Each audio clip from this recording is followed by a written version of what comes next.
All right. I think this is the 21st episode of the Boomers podcast. And my name is Amar Gohar, as a lot of you may already know. But yeah, I. Oh, yeah, sorry. Hold up. It's Friday, June 3rd, 12:48 a.m. I just came back from. Last Saturday, I came back from my trip to Pakistan and also Bahrain, but this video is mostly going to be focused on Pakistan. And yeah, I just want to talk about that in this video, um, because I have a lot to say about it, to be honest. And I loved it. I think it's somewhere in between the first and second best vacations I've ever had in my life. And yeah, I loved it. It was just me and Dina, me and my sister who went. Our parents didn't go. So it was kind of like our first time ever doing a sort of solo vacation. And it was a good experience because we got to, finally do all the, talking to the customs officers and, finding our flights and stuff. We got to do all that stuff on our own for once. And it's kind of like a good thing for, young adults to do, which is step away from the, what is it called, the wing, being under the wing of your parents. And I loved it. It was good to get back with the family, and obviously I love them so much, and likewise they love me a lot, and my sister too. That sounded so freaking cocky or whatever, but yeah, I just feeling the love of your family. It's different because we rarely see each other. It's only like a every 2 years ish type of thing. And it was my 5th time going to Pakistan in my life. And every time I go, I feel like I learn a lot. I could come back from Pakistan as a different person than I was before I went. And that's something that I'm really grateful for. And it's obviously the people there, my family there, who, take me to different places, talk to me about different things. And that is what contributes to my growth as a person every time I go. And the longer my stay is, the more growth I feel, obviously, because you're under the influence of your family for a longer time. And yeah, this time was different because there were no parents. So it's different because there are no parents, and that means that it's just me and Dina going, me and my sister. So we have more of like a bonding with our cousins. So a lot of the time we just kind of chilled at home and did our own thing, and then in the evenings we'd go out because it was also really hot. The temperature was very hot. It's not nice to go out in the heat and get all burned and sweat a lot, and you have to use the AC a lot. So yeah. I spent most of my time in Peshawar, so when you're watching this video, remember that that's the area I'm from, and that's where most of my experiences happened this trip. But this is kind of a combination of all my experiences into one, but mostly this. And yeah, now I want to get into what I'm actually talking about, which is, the parts of Pakistan that I really like and the parts of Pakistan that I really don't like. And I'm not going to use the word hate in this video just because, like, I think most people, and me, myself included, I don't genuinely hate anything. I hate, or people. I don't hate people. I don't hate nations. I don't hate stuff like that. I hate certain ideas and certain concepts, certain things, but I just can't have it in me anymore to hate people. I think that's stupid and lame, but I do hate things, and I'm going to talk about those things, and I also love things, and I'm going to talk about those things in here too. So yeah, before you sort of get into it, get into this and hear what I have to say, I think it's important that you know who I am before we go into this. So obviously, first and foremost, I'm human. That's what we all are. And if you don't recognize me as that, then there's automatically something wrong with you there. And obviously after that, I'm a male, I'm a man. I'm not a woman. I identify as a man. After that, I identify as a Muslim, and follower of Islam, and yeah, Pakistan is a Muslim country.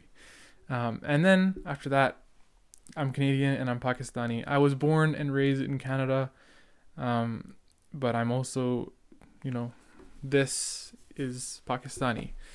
My blood is Pakistani. My relatives are Pakistani, and I'm proud. I love it. I love Pakistan. I love my own people. Sometimes, most of the time, I have a love, and I don't have a love for them. We'll talk about that in this video. And then beyond that, I'm Pukhtun, which is, or also known as Pashtun, depends on how you hear it or where you hear it from. But basically, what the Pakhtun people are is they're a group of people who, before the creation of Pakistan and India and Afghanistan and Bangladesh, before the Indian subcontinent was sort of divided by the British into these different areas, the Pukhtun people were this group across Afghanistan, present-day Afghanistan and Pakistan, and we all share the same language, and we're descendants of, I'm not actually too sure who we're actually descendants of, so sorry about that to my Pukhtun family and friends and other people watching. But after the British divided up the Indian subcontinent, there was a huge border that went down in between the Pukhtun nation.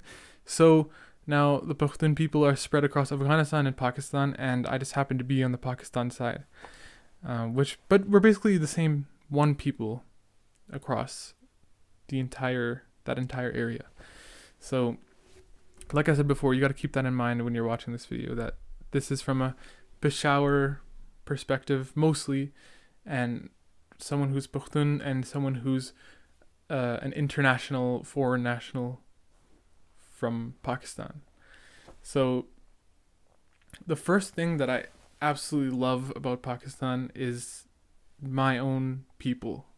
Pukhtun, being a Pukhtun myself, and speaking Pashto, speaking my language.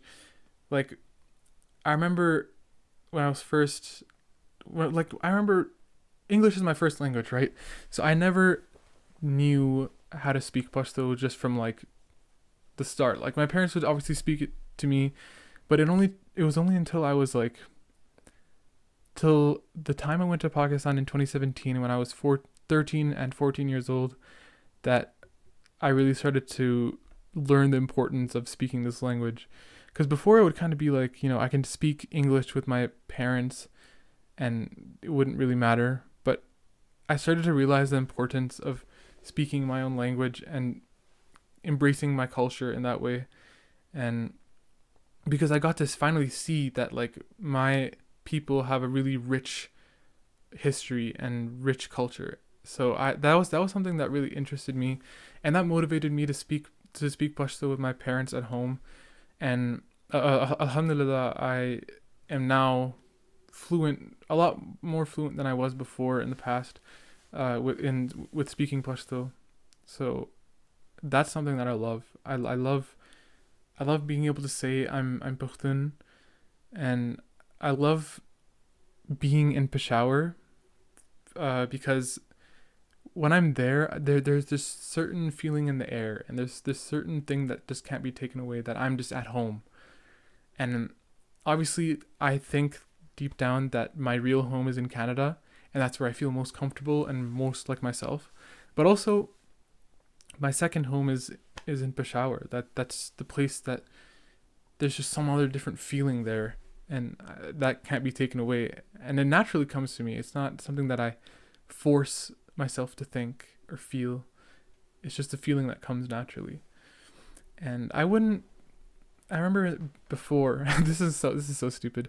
When I was in grade 5, I was really obsessed with, that's when I started getting into rap music. I started playing a lot of video games. I started watching a lot of Vine back then. And there was this time where I really wanted to be black, and I wanted to be of African descent. It sounds so stupid. I just loved black culture, and I loved their like hip hop and stuff. That's something that is more of an African American thing that was created, and I loved that idea that like I thought rap was so cool, and I thought I loved it, right? But then slowly that started to fade away because as I grew older, I started to realize like I need to embrace myself. I love myself. I love my people. So yeah, I love being Pukhtun. Next thing is Islamabad, which is the capital of Pakistan, and it's just an amazing place. It's the most North American like place that you can find in Pakistan, and I say North American I use North American as an adjective for Islamabad because, as someone who's been born and raised here in Canada, I kind of have this tendency to want things in different countries to be more like mine. So the place that resembles a more modern and progressive and liberal society the most is Islamabad. And it has a different feel to it than Peshawar or Lahore or yeah, I haven't been to Karachi, but Peshawar or Lahore, it's more except it's more multicultural to a larger extent than Peshawar or Lahore, but there's just something different about that city, and it's more modern. It's more developed economically, and I find it to be a better place for me. If I were to live in Pakistan, I would live in Islamabad because it's beautiful there, and that's like it's literally Islamabad. After Maui, my favorite place in the world is Islamabad, other than in Canada. Because I love Islamabad. Like I could live there. I would live there if I had the chance. I would live in Maui. I would live in Canada, then I would live in Maui, then I would live in Islamabad. Because Islamabad is so sick, dude. And the food, oh my god, the food in Islamabad is like the best I've ever had. There's this restaurant on the mountain called Manal, and that restaurant has the best food I've ever eaten in my life. And there's some other place I had breakfast at one time that was really good. And just restaurants, man. Normal restaurants are fire.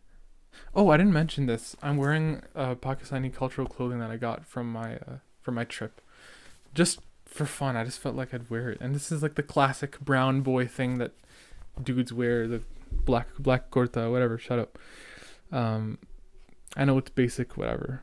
But yeah, I love the food in Islamabad. It's so good, and you'd think that Peshawar would have the better food, but it's actually, in my opinion, it's actually Islamabad. I think Islamabad has better food, even though Peshawar does have really, really like good street food. My mind was kind of like telling me not to get that, just because I was so.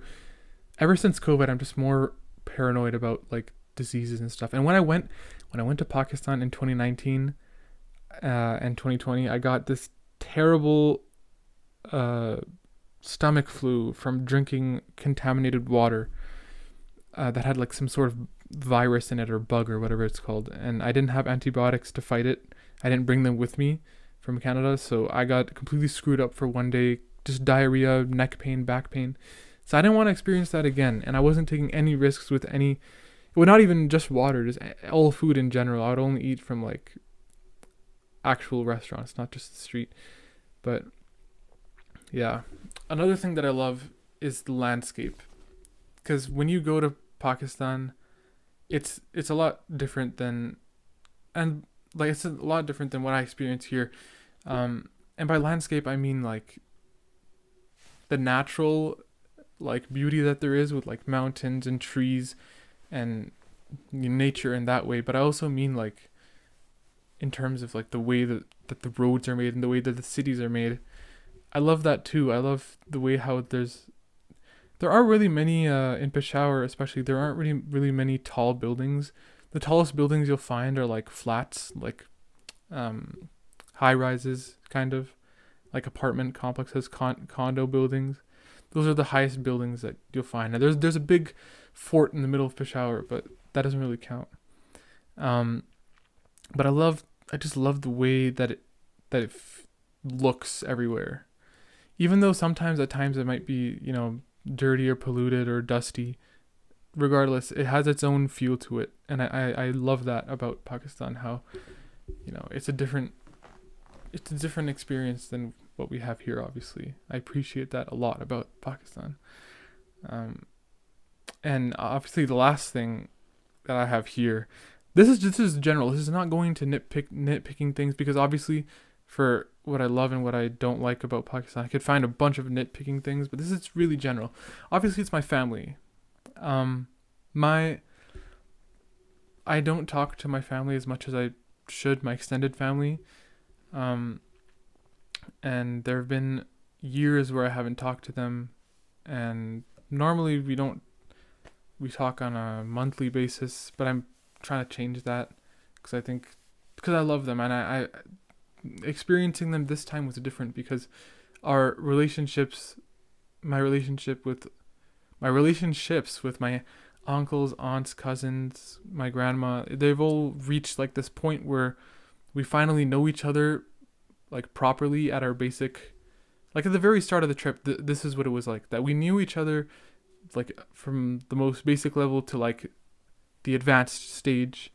So now we can like we can talk with comfort, we can talk comfortably with each other about different things, and it can be okay, and we can make proper jokes and be open with each other. And that was something that was lacking in previous trips, because we were all still developing as like teens and stuff. We weren't at that stage where we could be that social, but now we're past that, and we're able to finally talk with each other and really be who we really are.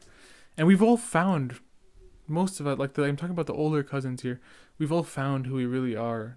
And that's something that I talk about in my videos, that if you don't know who you are, a lot of the time you can't do certain things to the best of your ability. So the fact that we all knew each other to a certain extent made the relationship on both ends of the two people go up. And yeah, that applies for everyone that I met.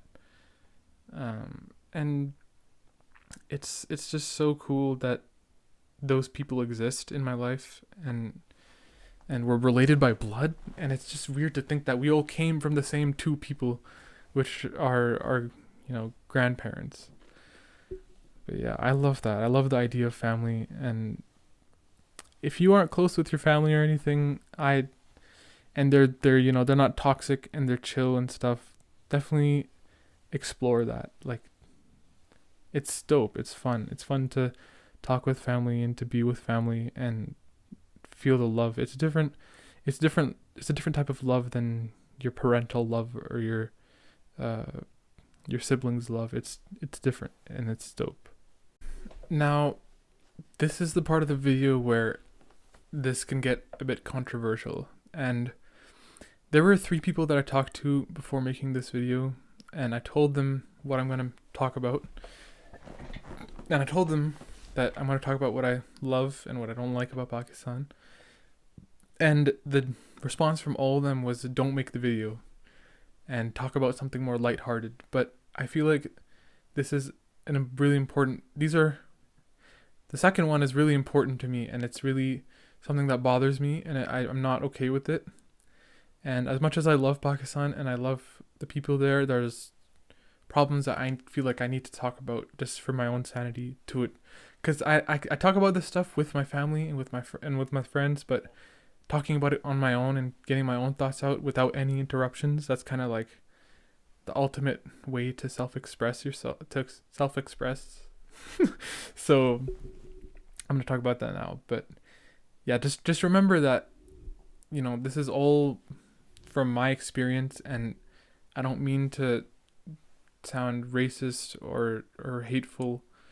And I already talked about that earlier, that I just don't feel like I hate people or anything like that.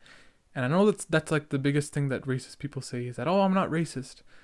But I don't think this is something that's, considered racist. I think this is just me. I can be critical of my own people, right? Like I should be able to do that. But anyways, okay, let's get into it. So this is like not a big deal. I mean, it is a big deal on a global scale, but like the pollution. Obviously, Pakistan is a developing country, or at least considered to be, in most parts, and there's a lot of dust. There's a lot of garbage that people just they don't dispose of their garbage properly a lot of the times, and a lot of the time, and there isn't a recycling system in Pakistan, which I was surprised about, and it's kind of just everything goes to the garbage, and including bottles and stuff.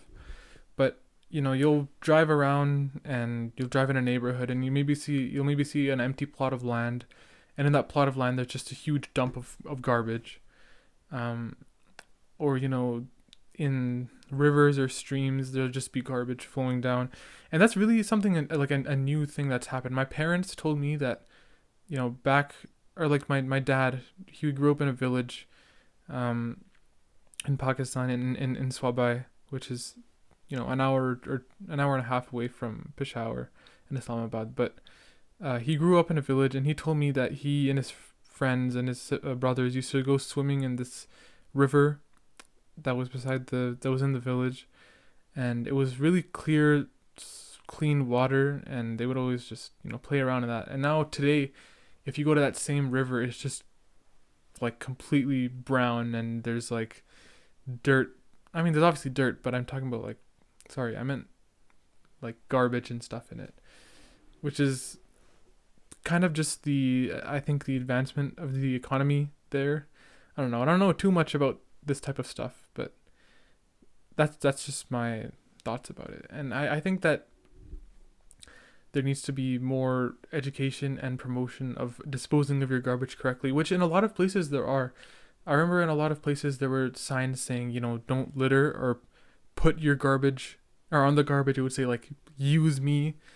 And yeah, there needs to be more awareness of disposing of your garbage properly. So, and I think if people did, it'd be a lot cleaner and it would smell a lot better in certain parts of Pakistan.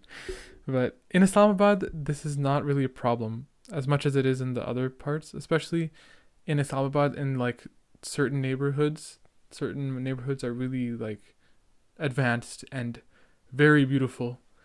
Yeah, I love Islamabad all around, everything, but Peshawar is my home. That's where I feel most comfortable. Okay, now this is the controversial part. So before I get into it, I just want to talk about I have an episode about I'm stuttering, man. Femininity and relationships. That's the name, and it's about basically how I feel like I've had such a female influence in my life that I can empathize more with women than normal men can, or most men can, and I just feel like I understand women a lot more to a certain extent, and things that affect women affect me a lot more than normal men. I don't know if that's really how it is, because I don't know, like like that sounds again so cocky and narcissistic, but that's just the way I think that it is, and I'm aware that it sounds bad, but I hope it makes sense. And being raised by like the two most intelligent and hardworking and beautiful women in the world, which are my mom and my sister, I feel like I've become some sort of like a feminist. I've had this inner like part of me developing and growing throughout my life, to the extent that I really feel like the issues that affect women just affect me automatically as well. And it sounds dumb, it sounds narcissistic and whatever again, but I feel like I feel more like a woman than a normal guy. And this sounds anti-men right now, but I promise it's not, because I still feel like I'm a very masculine person. Um, and I'm obviously, I said earlier, I identify as a male. I think I'm a man. Well, I know I'm a man. Oh my god. Okay. Anyways, um, yeah, that's basically all you need to know about that. If you want to know more about me and that part of me, you can go check out that episode. It was released in November. Um, but for this trip, right? For this latest trip that I did, which was like a week ago, um, I spent I spent at least like 80% of the trip, or maybe not 80, maybe like 75% of the trip, or 70% of the trip with women. Like just straight up, I was the only other guy in the room or in the house that was my family and that I interacted with. So I really was like hypersensitive to anything that would affect them, or would, anything that, this sounds so simpy, but anything that like they needed, I felt like I needed to be the provider for that need. So like if they were thirsty, I'd be like, hey, you guys want water? I'll go get water. Or like, you need a spoon to eat that freaking pudding or whatever? Okay, I'll go grab it for you. Like that type of stuff, right? There was just something in me that felt like I had to do that type of stuff because I was the only guy around. So I felt like I needed to have some sort of extra care for them. And the reason why I was the only guy around was because a lot of my other male family members were just busy, or they were not there that day, or they weren't in the country, obviously. But yeah, that, I think you can see where this is going. I'm My main problem is just the way that women are not treated exactly, but sort of the social paradigm around women in Pakistan. And it's literally purely a cultural thing. It's not an Islamic thing. And people like to get that twisted a lot, and people like to blame Islam for a lot of the problems in Muslim countries. But Islam is one thing and Muslims are another. There's a completely, they're two completely separate things, and a lot of the time Muslims don't reflect Islam in the greatest way, which I think we can all agree on, whether you're Muslim or not. And it's really hard to talk about this, by the way, because I don't want to say anything wrong, and I want to say what I really think, and I don't want to say something that I don't mean. But I don't like having to go out in public with all my female family members, and having to just be hyper aware of everything that's going on, and having to constantly look around and make sure no one's gonna do anything wrong to me or to the women I'm with. I'm That's something that in Pakistan I do, or I feel like I need to do, and here I've never had to worry about that. Like, obviously men are not perfect anywhere, and women aren't either, but this is like, it's more of a problem in Pakistan, things that men, and I'm talking about just straight up in public, in places like the university, like there's a university in Peshawar. It's called, we call it Islamia College. I don't know what it's really called in English actually, but it's just the big university in Peshawar, and that place, the men in there are completely normal. They're just like over here. They don't care.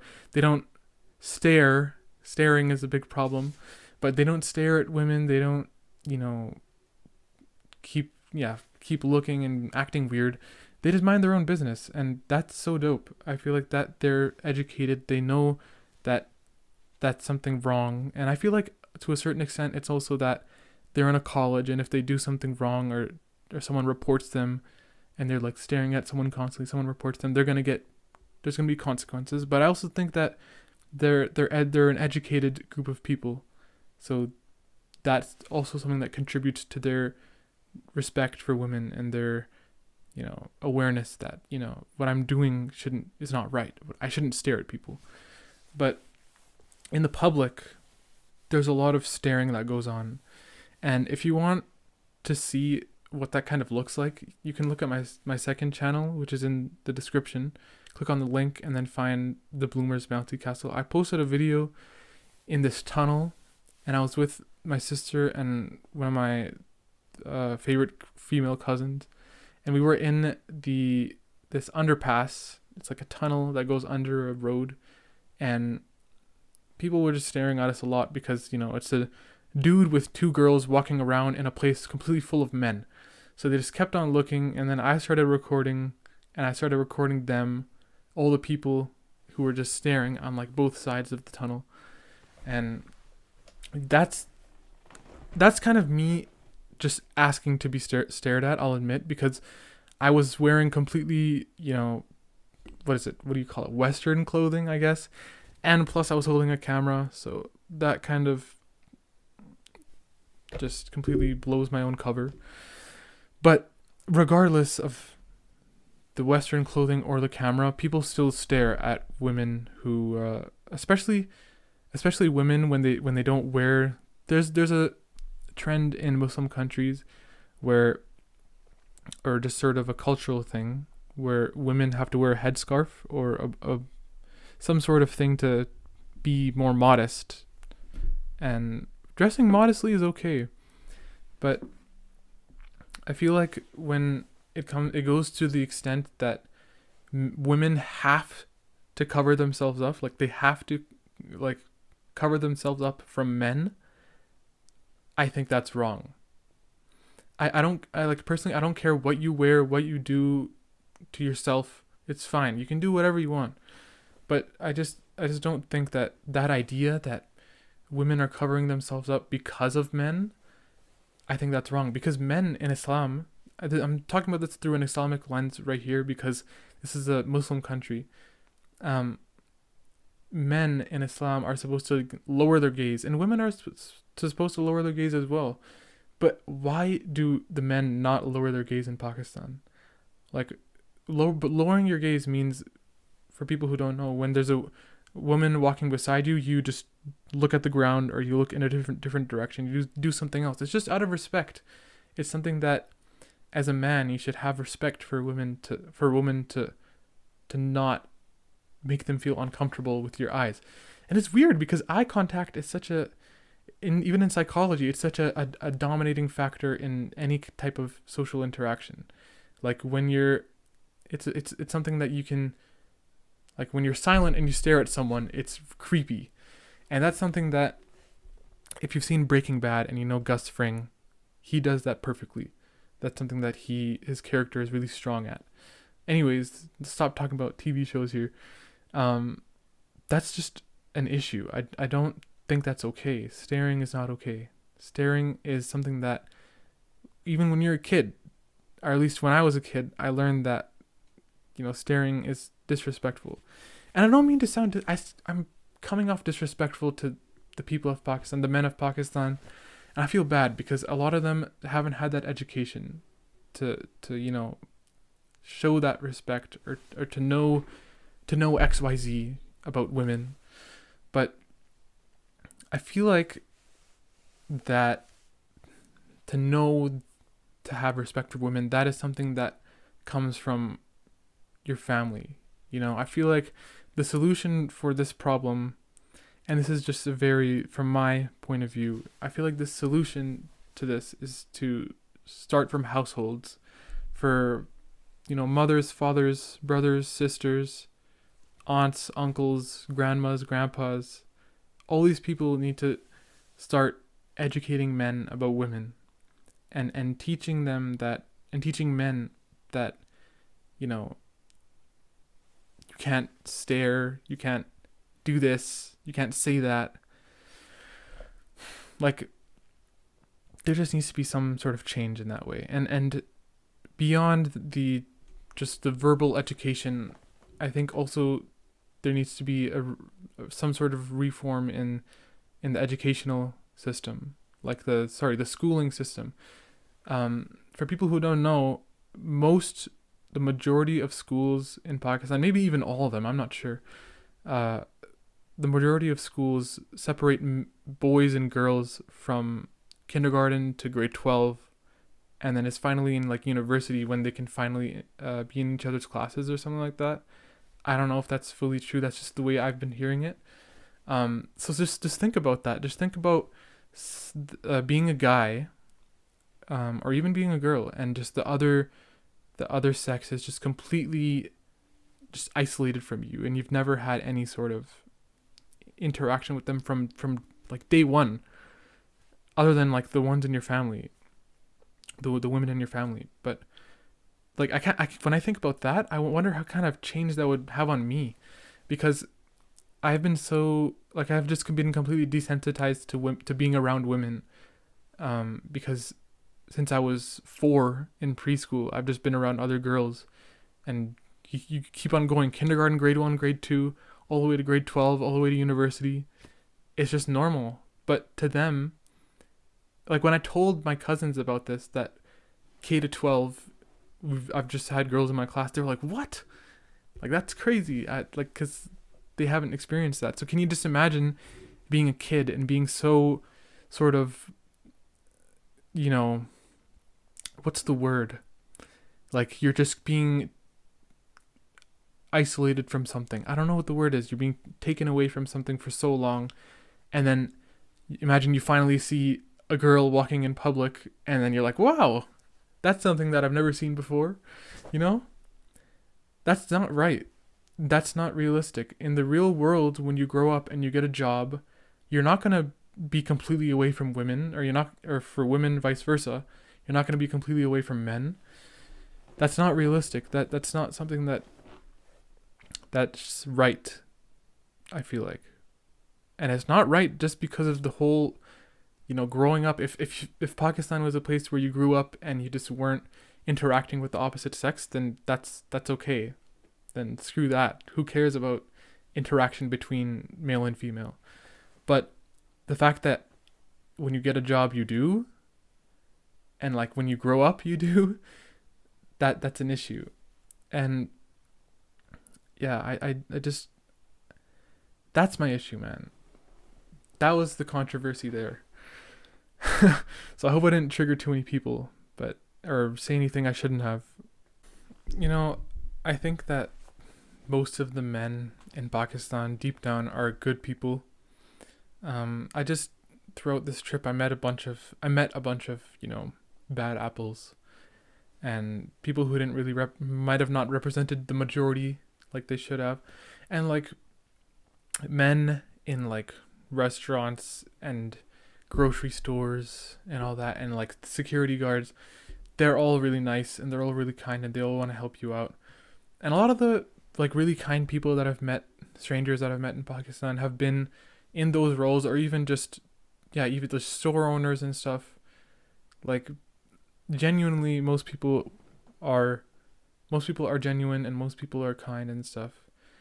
And especially if you're actually a foreigner, like if you have different colored skin than me, and you go to Pakistan, you'll be very Peshawar, especially, you will be very welcomed, and you'll feel really loved. That's something that Peshawar is really good at, and I guess that's something I also love. I could add that to the love list. That idea that everyone's so welcoming, and I wish that they were that way with women too. And yeah, that's just one problem that I have with Pakistan. That's just the biggest one. If that wasn't there in Pakistan, and the proper education was provided by households, which is the way I think the solution should be, then that would be amazing. But it's okay. Every country has their problems, and inshallah, hopefully this one will have some work done on it. But yeah, that's kind of all I wanted to talk about. I love Pakistan. I love being Pukhtun. And yeah, I love going to Pakistan. I mean, the reason why I booked, like, if you think I hate Pakistan, you're completely wrong, because I literally chose to go there, and I booked an expensive flight over there. So, I mean, that just doesn't make sense. Why would I go somewhere I hate? But yeah, I hope I didn't come off disrespectful. I really don't mean it at all. Mean it at all.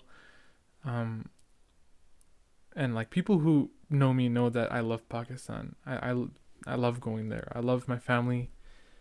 I've always said all that before. Don't need to hear it again. Thank you for watching and listening wherever you are, whatever platform, YouTube, Spotify, whatever. Thank you. And yeah, I'm gonna post a lot more this month and during this break. I've just been inconsistent. This is long overdue. This episode. I've been jet lagged. I haven't been feeling good. I haven't been getting proper sleep and stuff. But I finally felt good today and felt like I needed to make this video. So yeah, there it is. 21st episode. Thanks for watching. See ya.